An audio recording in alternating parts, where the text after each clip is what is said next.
Cara meloloh labet anakan kurang lebih umur 3 bulan. Pakai sun atau serelak beras merah.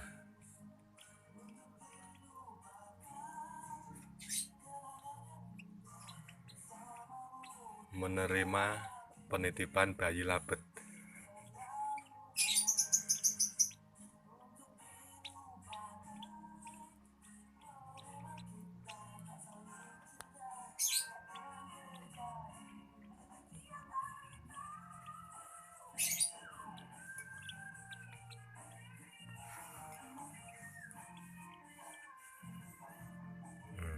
Yang satunya udah kenyang, kaget dia.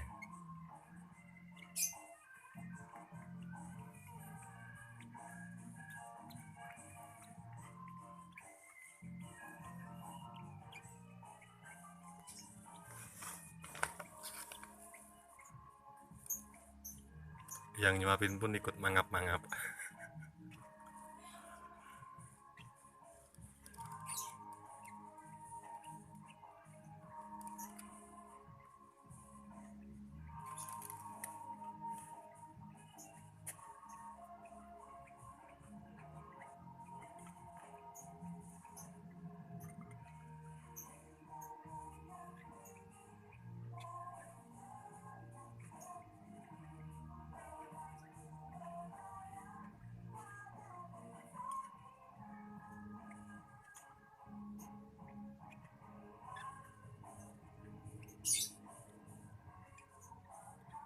Kenyang.